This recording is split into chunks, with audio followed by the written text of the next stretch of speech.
Hi folks, this is Jason from mrthebigman.net. Here to take you through the main mix and how I put together all the different sounds for Jigsaw 2 for my next record, which is entitled The Germs, which will be available in January of 2012. Really what I wanted to do now is, now that we've got the Reason files completely mixed out, bounced out, I've brought them into Logic, as you can see here. And what I've done is essentially the first thing that I did was to have a look at the bass tracks and the 303 tracks, because what I wanted to do was introduce some difference within the tracks themselves instead of them becoming the same boring old thing over and over again. So you'll note here that what I've done is all of these blue tracks for the bass and all of these yellow tracks for the 303 were different sequencer settings on the Thor synth, and I've outputted them all so that I have a separate mix of each one, so that I can then go in and do a comp, essentially as you would do with the vocal, and pull together certain parts. So I did that and went through, soloed each one, listened to it against the beats to see which worked and see which didn't, and you'll see here that the ones that I've cut out, in this case of the light blue here, with the dark blue being the original track, and again the yellow track being the new 303 against the old track, which was the old 303, or the one that we were using initially when creating the track itself. So I've muted off all of the rest because I'm not going to use those any longer, and as you'll see later on, I've actually cut all of those tracks out completely. They're all running at just straight audio tracks. Then what I wanted to do was have a look at getting a brand new kick drum, because I wasn't very happy with the overall sound of the kick drum that came out of Reason. So as you'll see later, what I tend to do is check a kick drum against the main elements of the mix, see which works, see what doesn't, and then check the kick drum against any of the other drum sounds that I have actually going on within the actual thing itself. And you'll see here that I've actually muted off quite a lot of these because they just didn't work. And that's the first lesson really going to throw on, is that if something doesn't work and you're in the middle of the creative process, take it out and put something else in. There's no point messing around for hours trying to get the EQ right. There's no point doing this, that, and the other. You might as well get the actual track going for itself, and then making sure that the kick drum works properly. So as far as the kick's concerned, what I've done is I've got a EXS24, and I've got a kick sound already sampled up. Now I'll let you hear some of the kick sounds that I have already. This is a bank that I've created through the Vengeance Electro series.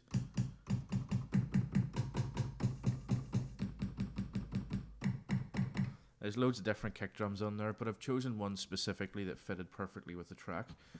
But you'll note here that I've also tuned it slightly. Now it's very small, it's literally 1 cent, but it was just to tune it to make it fit in with the 303 and the bass. So we'll close that off and let you hear the actual kick drum itself without any of the effects on it.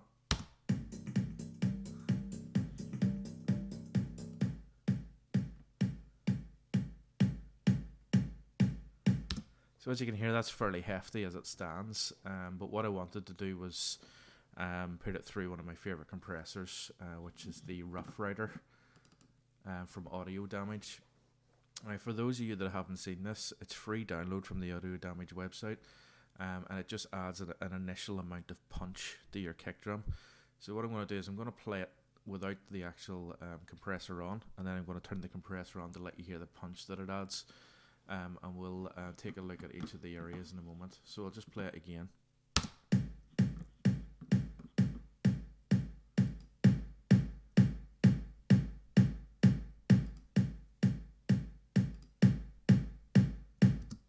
Now that's quite hefty. As you can see, I've got the attack pretty low, I've got the release fairly low, nothing too major.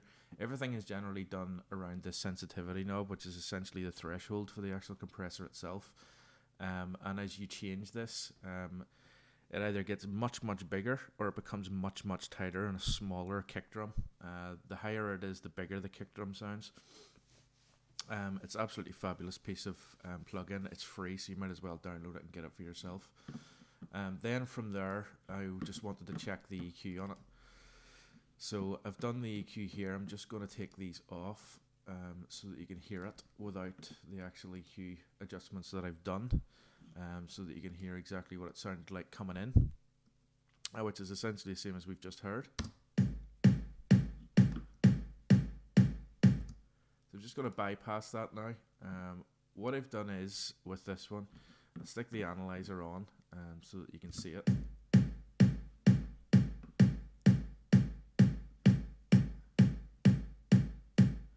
As we can see, there's a hefty amount of sub bass in that kick, so I wanted to take some of that off, so that's exactly what I've done.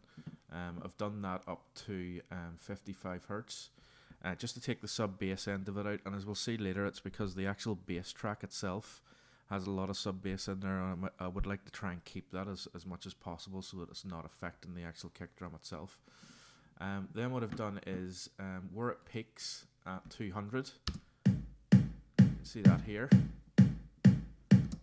I've just upped that a wee bit so that it'll click through the mix, but also I've made a mental note that my kick drum sits at 200 and I don't want anything else to actually affect that.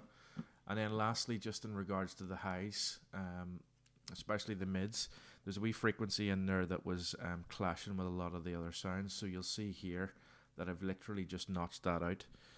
So the overall kick drum sounds like this.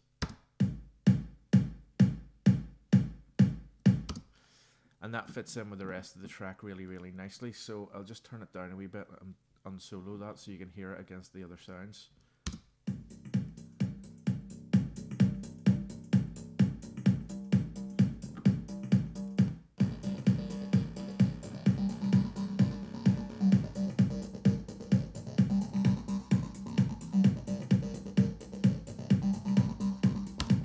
Now the other sounds that I've kept in essentially were just the hi-hat sample that we had set up originally.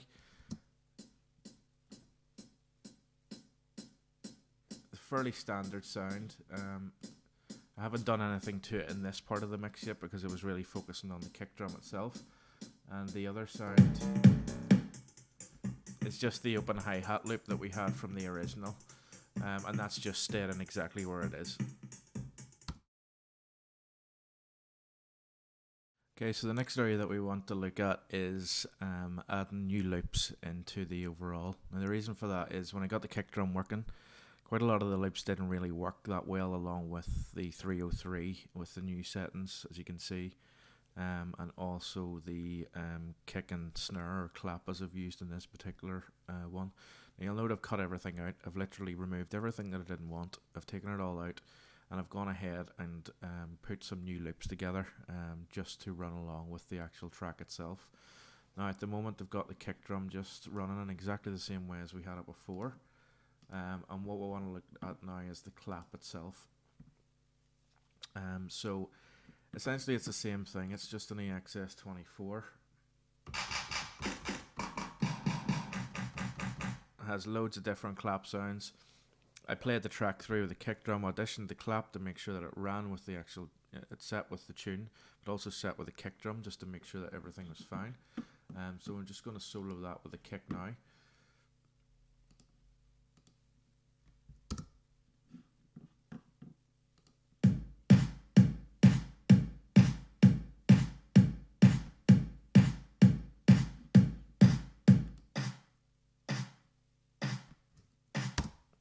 And all I've done with that is just done a little bit of EQ. So I'll show you it again. Just running on its own. So again, we can see there's loads of frequencies there that we don't really want. So I've cut them out up again to 90 Hertz. I've upped it a little bit at 200. And that's only for it to sit better with the kick drum, although the kick drum still is the dominant frequency. And I've also taken the mid of the sample up and a little notch, just again in the higher mids, just to give it that real punch through the actual thing itself. I'll just take them all off so you can hear it individually without them, and then I'll put them back on again so you can hear it.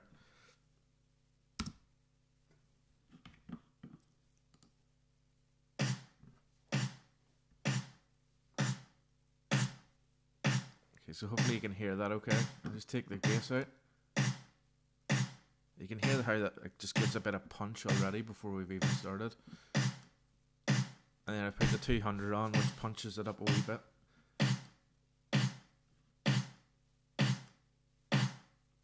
And then the high mid just gives it that crunch and that crack that we're looking for.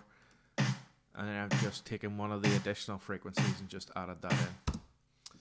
Okay, so that's the actual clap, and that runs alongside. Now, currently, this isn't arranged, as you can see. I've just put all of these things in to let you hear them. The next area that I wanted to look at was the loops themselves. So I'll show you how I created the loops. I'll just take these off. Now the loops come from Guru. Now this is a special version of Guru that was created by Computer Music Team and given away by Fxpansion for free. Now essentially I just use this as a loop browser, so I'll run through all of my loops. The good thing about it being that it gives you a MIDI interpretation, because essentially slices it like a Rex, and then that means I can run the loop irrespective of its tempo at any tempo. So I'll sit and audition loops against all of the sounds until I come up with some good ones.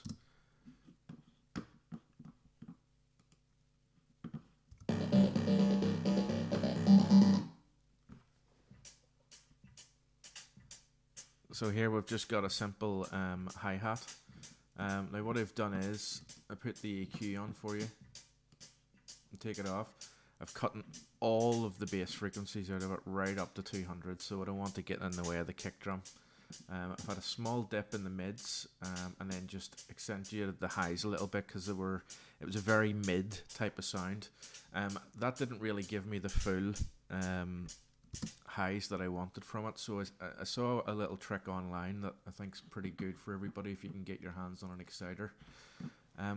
But basically I've taken an exciter and only taken the frequencies they excite above the 15,000 hertz or 15k, and that just gives it more sparkle, so I'll just play it.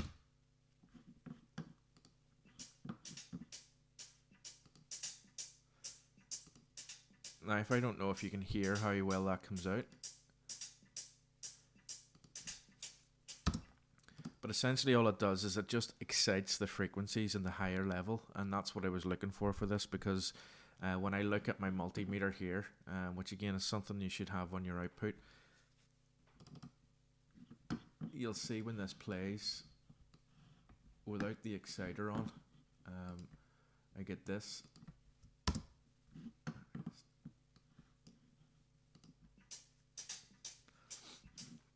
So we can see here I'm getting it okay, but I'm getting very little around this area, and I normally would cut that out, but it just wasn't sitting properly. But if I just click on bypass, you can see just in the 8k and around 15k area, it just steps it up a wee bit, and it just gives me that extra boost. And I've just left that as it is in this part. I haven't sidechained it or anything yet, but I'll get onto that later on. And essentially I've done exactly the same with the other loops, in that I have just created new ones, but I've also kept the original cymbal loop and the open hi-hat loop that we saw in the last one. So I'm just going to play those now.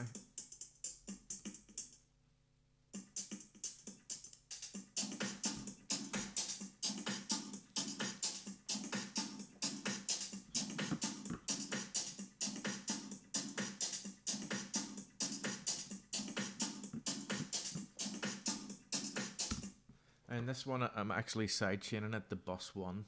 Bus 1 is my sidechain trigger, as I've shown in previous tutorials. You'll see the trigger just runs along the top. That's essentially, I double click on it, just a kick drum playing on every beat, and that gives me my sidechain source for those sounds, and that's what I've used essentially for that.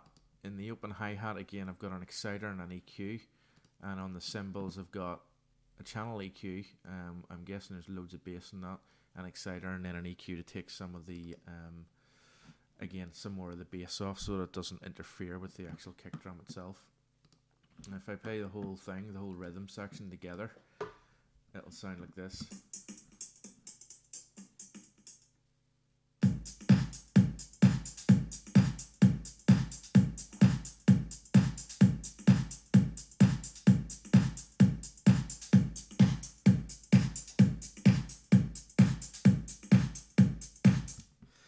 And that's how I did it. So the only other thing that I did was add a fill.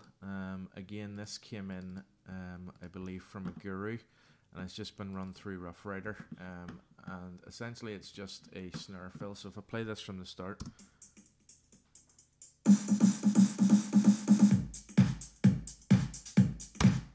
and that just leads me into the next area. Now that essentially is the rhythm track. All I've done, I'll just check the mixer and see if I've done it here. No, I haven't yet, but later on in the mix, what I'll do with this is run all of these samples out to a separate bus and sidechain them together against the kick drum to allow the kick drum to poke through. So once we've done that, we'll get a much more a really good working rhythm track that will work with the kick drum but also work with the other sounds that are there. Okay, for the next section then, what I decided to do was actually do an arrangement of the track. You'll see that here in its full. Really what I've done is just arranged all the drum parts around the bass part and the 303 part in order to set up a section. Now you've noticed because I deleted the original kick drum, I've gone ahead and put in markers as to when the breaks are going to be and when the drops are going to be, just to make it easier for me to arrange and know when the kick drum should stop and when it should continue. And then I moved on to this section, which is essentially all of my effects. Now the effects are there to create tension but also bring in different things. They're there for the end of the break so that it brings in the drop, brings in certain things throughout the actual track itself. So what I've done is, again, I've gone through my sample library, through the Vengeance library, and picked out quite a lot of different sounds. I'll just show you those now before I show you what I've done with them.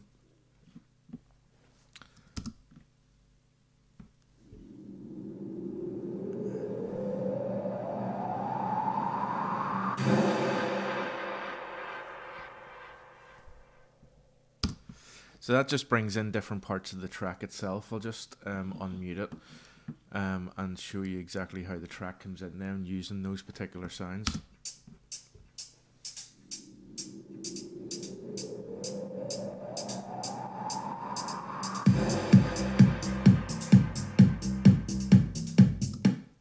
And it does a pretty good job. I mean, it's set up throughout the entirety to run alongside the fill as well, so it'll go into the actual drop itself and it'll bring the track out.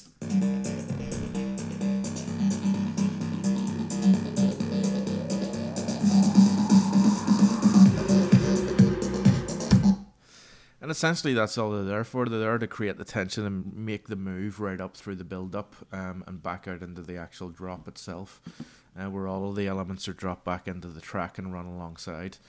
Now for these, I haven't done a massive amount of things to these at this particular point, because I haven't really got into full mix mode yet. When I get into mix mode, I'll be able to show you the automation that I've put on these things in order to bring them in and bring them out with the different effects. But I just wanted to show you that the use of risers, the use of what I call downers really, and sort of things instead of using the old crash, the old cliched crash, can actually make your tunes really, really pound, especially whenever you automate them to only include the high frequencies just before a drop, because when that kick drum comes in, it just gives it so much more power and pushes the track on really, really well. So definitely I would advise the use of those. And in the next part, I'll actually show you how I automated those with different filters and stuff in order to give it more of an impact whenever the kick drum does actually come in. Okay, so the next part I wanted to do was to add a little bit more interest, was to add a vocal sample in. Again, I went through the Guru and took a sample from a pack that I have that is just filled with samples of vocals cut up in different ways, and you'll see this wasn't the original way that it was cut up. I've actually made quite a lot of changes to this in order for it to run properly. I'll just play the vocal track on its own so that you can hear it.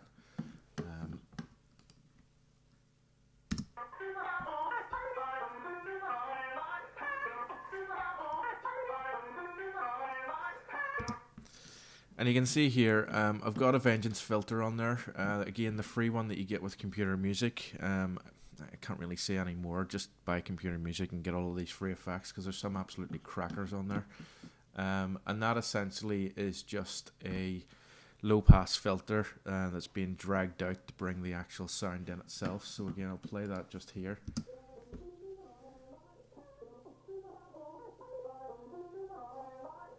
See the automation here, and you see this move here. and that's so that it's full and it kicks in with the rest of the track. I've also done a little EQ on that as well, just to cut out again all of those bass frequencies because we don't want them in there. So you can see I've done that right up to 360 hertz, and just did a small automation tweak around 1000 or 1 kilohertz just to bring out that particular area of the sample itself. And lastly, I've got a compressor, which is essentially my sidechain source. So it's sidechaining against the kick drum. So if I play the whole thing, you'll hear it coming in. It's quite low in this particular mix because it's not fully mixed yet. But I'll let you hear how it runs then from there.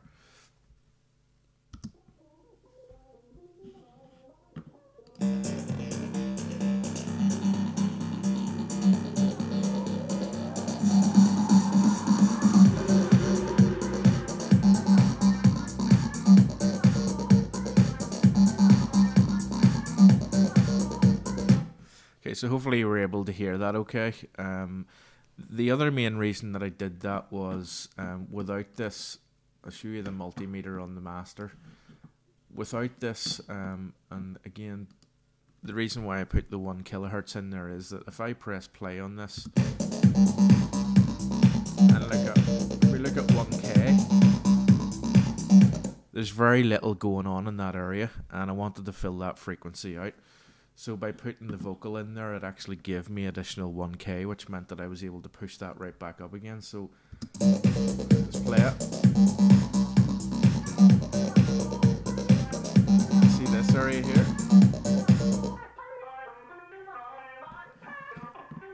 This is giving me the additional 1K boost that I actually need to fill out the actual track itself. Something again I would advise everyone to do. Yes, I mix everything by ear, absolutely. But I also like to check and make sure that every frequency range is covered so that we're getting a full spectrum of sound across the whole mix. So definitely something to get. If you don't have one, get one. There's loads of free ones that you can download. Generally, they're called analyzers. But that'll give you a better idea of how your mix is shaping up overall and can help you make better mix decisions and things that you want to put in there in order to fill out frequency ranges. So I'll just take the automation off this. You'll see again that I've got my effects. Nothing very much again going on in that. That's simply because I haven't got to the mix down stage, so I've just left that as it is. But what I wanted to show you on this one is that I've taken all of those effect sounds and I've created an effects bus. Now the reason I've done that is so that I can independently mix them on their own channels, but also have a channel where I can mix the whole thing at the same time. And again, I've put a compressor on there, running along with the actual kick drum itself on bus 1 here, and that allows me to sidechain that against the kick drum as well. So that, again, the kick drum has the impact, not the FX that have the impact. And that's very, very important if you want to get a really, really good mix with your kick drum right in the center and sounding really loud and proud along the rest.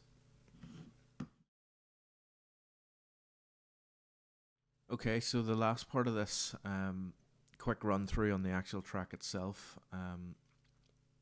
What I wanted to show you was the actual final mix. So you see I've got everything now fully arranged right across here and running for as long as it needs to go. I'll just take this and loop it right out. So basically now it's down to the actual mix. So mix tips, we could spend hours talking about the mix itself. So I'll give you my general tips. Everything goes to 0. Every single fader gets brought down to 0. We pull it up until it sounds perfect, and then we start pulling everything up against it. And if we need to make any changes to the overall sound, then we'll do that at the time. Now, the first one that I did was the vocal sample, and I'll just click on that and mute it now. You can see here I've got the original channel strip, but I've also added this. This is the Watt Cat. This essentially gives me tape echo. Whilst I like the use of the Logic tape echo, I like this one here in particular because it's very, very easy to use. So I'll just press play.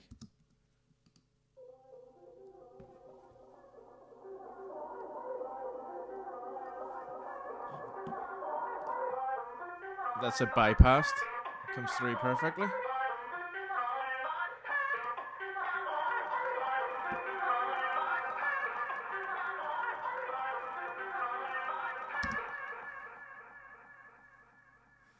And hopefully you can hear there, it gives it a bit of that tape crackle from the heads of a tape machine, but it also gives me a really cool delay.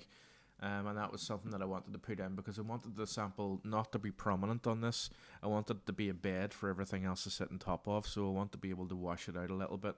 Use that almost as like a reverb if possible, just to put it into the back, and then just lifted the channel up a wee bit so it could be heard against the rest of the track. The next thing that I did, as you can see in the effects channels here, I've added in a couple of things for the riser. I've simply put in a high pass filter so that whenever the riser comes up, all of the bass frequency comes out of it. So when it hits the end, the kick drum comes in, it gives it a full smack, and makes it work perfectly against everything else. I've automated that on the channel, so I'll show you that now, if I can get it. Yeah, you'll see the automation here on the clean sweep where it's taking it to be up and full and then dropping back down and then bringing it back up again for the next part of the section. Comes down, brings it up again, brings it in for the next part of the section. Then what I've done, I've just gone ahead and used the Rough Rider to compress some of the sections so that they're a lot bigger and a lot heavier sounding, so that they come in really with a big pop and a real crunch. And then from there I've taken them out into the effects bus and I've added in an EQ here just to take off all of the low end so that it's not affecting the kick drum in any way. I've then gone through and checked all of the sounds. You'll see that these all remain pretty much the same. I didn't actually put these out in the bus in the end. I've just put on some compressors where necessary in order to be able to put it in against the kick drum and against the rest of the mix. The biggest piece of work that I did was on the sub bass or on the bass track, because I found that there wasn't an awful lot of power. When I turned the bass up full on the speakers, it was coming through okay, but it wasn't really, it was a bit namby-pamby, it wasn't really that cool. So I've just put some inserts onto this. I put a tube amp on there. From Voxengo again, that's free. Download that. It's really cool. Adds an awful lot of warmth to the actual sound itself. If I solo this and let you hear it with all of these off,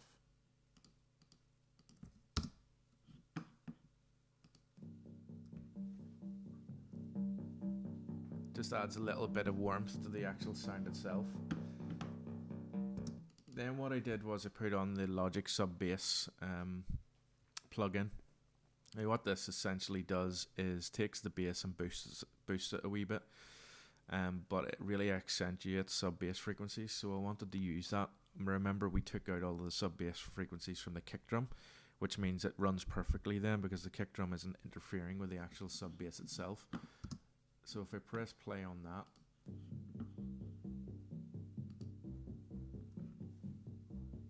I get a really massive bass hit whenever those sub bass end of things come in.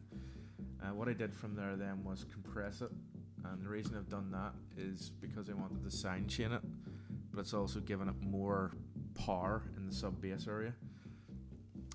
I just wanted to sidechain compress it against the kick drum, so just to make sure that the kick drum really wasn't interfering, or the bass wasn't interfering with the kick drum, and allow it to go through. And then lastly, I put a limiter on it so that I could take as much of it as I could. So that's pushing it as hard as it can possibly go, without it clipping and without it going really major. I don't really want to do a massive amount of the overall sound itself. So that gave me my overall bass sound then in this channel here.